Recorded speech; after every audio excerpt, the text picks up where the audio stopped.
Hello student.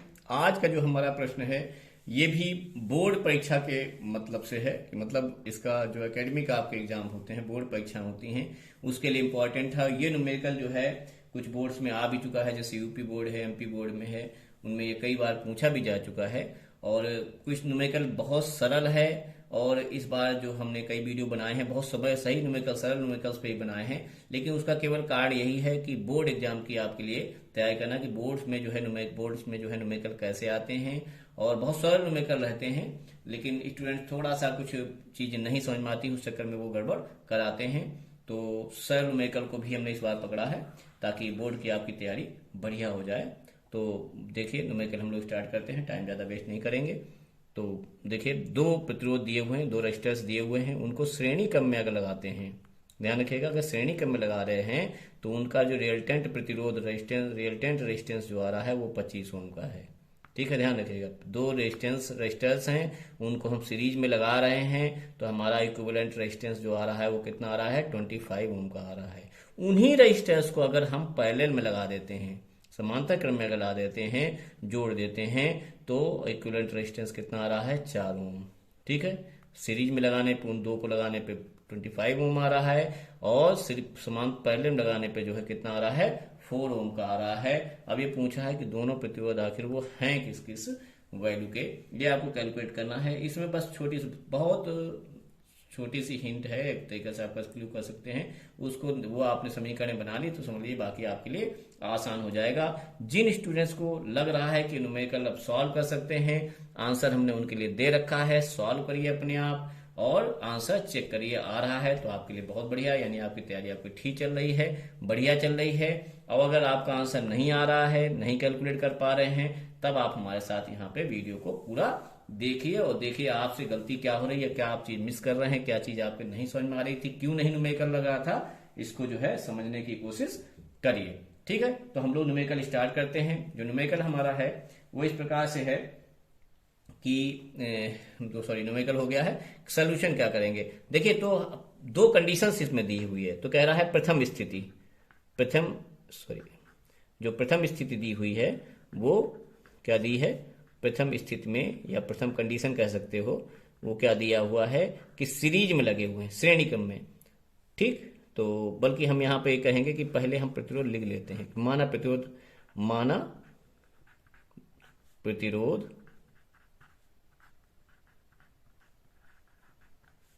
R1 व R2 हैं। ठीक, अब लिखिए यहाँ पे प्रथम स्थिति में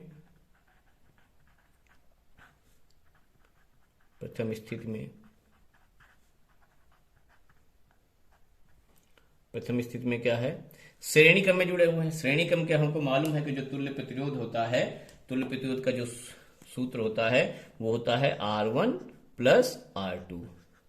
ठीक, और वो दे दिया है उन्होंने 25 ओम। ठीक, इसको आप मान लीजिए समीकरण 1। ठीक, द्वितीय स्थिति यहां लिख लीजिए। अब लिख लीजिए यहाँ पे द्वितीय केस क्या दिया हुआ है, सेकंड केस क्या दिया हुआ है। द्वितीय स्थिति में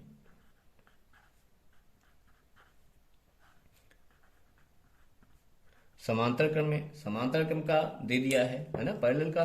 तो पैरेलल का हमको मालूम है 1/R1 प्लस 1/R2। ये जो मान दे दिया है वो 4 ओम दे दिया है। ये समीकरण हो गई 2। ठीक, अब कुछ नहीं करना है आपको, बहुत सरल हो गया। दो समीकरणें हैं और दो ही वेरिएबल हैं, यानी दो ही हमारे पास चर हैं, और इन दोनों समीकरणों को आप हल कर लीजिए, आपका जो है मान R1 R2 का आ जाएगा। फिर से, अगर यहां तक जिनको नहीं समझ में आया था उनके लिए अब यहां तक आ गया है। अब आप कैलकुलेशन अपने आप करिए और फाइनली जो है जो भी आंसर आपका आ रहा है उसको चेक करिए हमारे आंसर के साथ, जो हमने यहाँ पे लिखा है, जो भी दिया हुआ है। और नहीं, फिर भी अगर आप नहीं सॉल्व कर सकते हैं तो समझ लीजिए आप अभी बहुत, आपकी मैथ भी गड़बड़ चल रही है, फिजिक्स तो गड़बड़ है ही, तो जो है तैयारी थोड़ा सा तेज करिए और टाइम ज्यादा दीजिए पढ़ाई के लिए, और ऐसे तरीके से पढ़िए कि चीजें क्लियर हों। केवल रट्टा मारने से ना आपको मैथ आएगी ना साइंस आएगी। चलिए कैलकुलेशन स्टार्ट करते हैं। हमको मालूम है कि हमारे पास दो इक्वेशन जो है बन चुकी हैं। एक बन गई है R1 प्लस R2 बराबर 25। ठीक, और एक इक्वेशन जो है हमको मिल गई है 1/R1, सॉरी 1/1 प्लस 1/R2, और ये हम दो दिया हुआ 4। इस इक्वेशन से हम देखते हैं कि एक मान हम आसानी से निकाल सकते हैं किसी का भी, R1 का या R2 का। तो किसी एक का मान निकाल लीजिए, तो R1 मान लीजिए निकाल लिया, तो ये हो गया 25 माइनस R। ये जो मान आया है R1 बराबर 25 माइनस R, ये उठा के आप इसमें रख दीजिए। भाषा शैली अपना अपना लिखते रहेगा, मैथ में जैसे लिखते हैं कि समीकरण 1 से R1 का मान ये इतना जो है 25 माइनस R2, समीकरण 2 में रखने पर हमने इसको 1 माना था, इसको 2 माना था, तो इस प्रकार से आप लिख सकते हैं। तो ये जो हमारी इक्वेशन आएगी जब बन जाएगी, अब कैसे बन जाएगी, 1/1/R1 है, 1/R1 यानी 1/25 माइनस R2, ठीक, प्लस R2 1/R2, और ये दिया हुआ है 4, ठीक है। इसी को आगे हम और कैलकुलेट कर ले रहे हैं, तो हो जाएगा 1/, ठीक। इन दोनों का एलसीएम कितना आ जाएगा, इन दोनों का एलसीएम हो जाएगा R2, 25 माइनस R2, और ये ऊपर हो जाएगा, देखिए ये R2 इधर हो जाएगा ऐसे केस में, और ये 25 माइनस R2 हो जाएगा, ब्रैकेट लगा हुआ है तो ब्रैकेट में इसको बंद कर दीजिए ऐसे, ठीक है।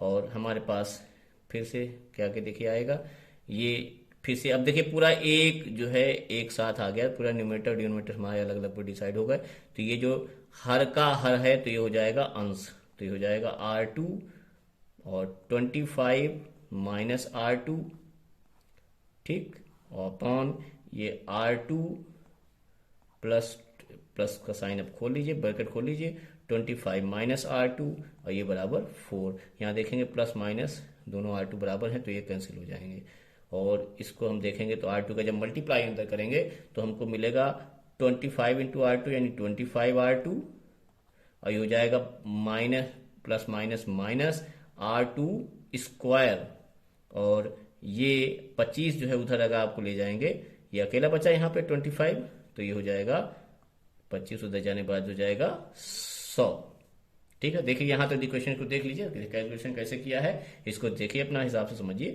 कि कहाँ पे जो बात नहीं समझ में आई, जो लाइन आपको नहीं समझ में आ रही है, तो वो टाइमिंग को नोट करके हमें कमेंट पे लिखिए कि ये वाली लाइन यहाँ पे नहीं समझ में आई, तो उसका हम सोल्यूशन वो भी आपको वजह के साथ और कैलकुलेशन वहाँ पे लिख देंगे आपके लिए, ठीक है। चलिए फिर आप ये देखिए कि यहाँ पे अब हमारे पास देखिए ये बाइनोमियल इक्वेशन समझिए, द्विघाती एक समीकरण हमको प्राप्त हो रही है। तो द्विघाती में क्या करिए कि माइनस को प्लस में कन्वर्ट कर लीजिए, यानी सबको उठा के ले जाइए उधर, या सबका साइन बदल दीजिए, ऐसा कर सकते हैं, या माइनस को उठा के उधर ले जाएंगे तो प्लस में बदल जाएगा, तो सबको एक तक उधर ले जाएंगे तो हमको मिल जाएगा 0 बराबर, ये हो जाएगा 100, माइनस का R2 हो जाएगा तो प्लस का हो जाएगा R2 स्क्वायर, और ये प्लस का है उधर जाने बाद हो जाएगा माइनस का 25 R2, और ये फाइनली हम कह सकते हैं कि R2 स्क्वायर इक्वेशन बन जाएगी -25 R2, ठीक है। और जिनका कैलकुलेशन फास्ट है वो अपनी तरफ फास्ट तरीके से भी कर सकते हैं, जरूरी नहीं कि आप स्लो तरीके, बहुत स्लो तरीका है उन बच्चों के लिए है जिनकी कैलकुलेशन धीमी है या कैलकुलेशन नहीं कर पाते, उनको समझने के लिए है। अब हमारे पास देखिए ये द्विघाती समीकरण बन गई है, R2 स्क्वायर -25 R2 प्लस 100। इस इक्वेशन को देखिए, देख लीजिए, और इस इक्वेशन को ही हम आगे सॉल्व करने जा रहे हैं। और इक्वेशन हमारे पास क्या बनती है, देखिए इक्वेशन क्या है, R2 स्क्वायर -25 R2 प्लस 100, ठीक, बराबर 0। इसको आप जो है अगर कोई तरीका आपको नहीं आता है तो सीधा चाहे मेथड है उसको यूज करके दिखा सकते हैं, और आपसे अगर कैलकुलेट हो रही है तो आप उस तरीके से भी आप इसको कैलकुलेट कर सकते हैं। तो बहाल हम आप सिंपल तरीके से भी कैलकुलेट करते हैं गुणनखंड के मेथड से, तो गुणनखंड के मेथड से आप इसको कैलकुलेट करेंगे तो 25 को हम लिख सकते हैं 20 R2 माइनस 5 R2, हो गया 20 5 25 प्लस 100। ये आपको मालूम होना चाहिए कि ये जो टुकड़े होते हैं ऐसे होते हैं कि इनका गुणा जो है ये C के बराबर होगा। इसको समीकरण अगर जो है ये इस प्रकार का है तो जो इस वाले टर्म के बराबर इन दोनों टर्म्स का जो गुणा है 20 R2 और ये 5 का 20 गुणे 5 का गुणा किसके बराबर होना चाहिए, 100 का। ऐसे दो टुकड़े हमको निकालने पड़ते हैं गुणनखंड मेथड में, ये आपने 9th वगैरह में पढ़ा होगा। चलिए खैर अब आगे देखते हैं। तो हम R2 यहाँ पे कॉमन ले लेते हैं, तो एक R2 का मान 20 आ जाएगा और एक का मान आ जाएगा 5, या ऐसे लिख सकते हैं R2 कॉमन हो गया तो R2 माइनस 20, और यहाँ पे -5 कॉमन ले लेंगे तो R2 और माइनस प्लस माइनस ये भी 20 आ गया बराबर 0, और R2 माइनस 20 और एक हो गया आपका R2 माइनस 5। यहीं से अगर देखा जाए तो आपके दोनों मान आ गए हैं। ठीक है, कि अगर आप R2 का मान देखिए यहाँ पे, अब ये समीकरण देखिए, R2 का मान अगर आप देखेंगे तो क्या आ जाएगा कि R2 का मान अगर 20 रखेंगे तो इसका R1 का मान आ जाएगा 5।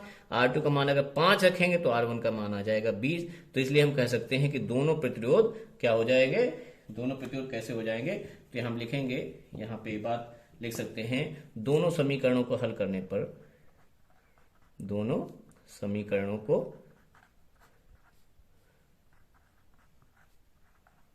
हल करने पर एक का मान आपका 20 हो जाएगा, R1 बराबर 20 ओम, तो दूसरे का हो जाएगा 5 ओम। ये आपके आंसर हो जाएंगे। कैलकुलेशन हमने आपको दिखाई दी है, ठीक है, और ये आपका आंसर हो जाएगा। ठीक है, दैट्स ऑल फॉर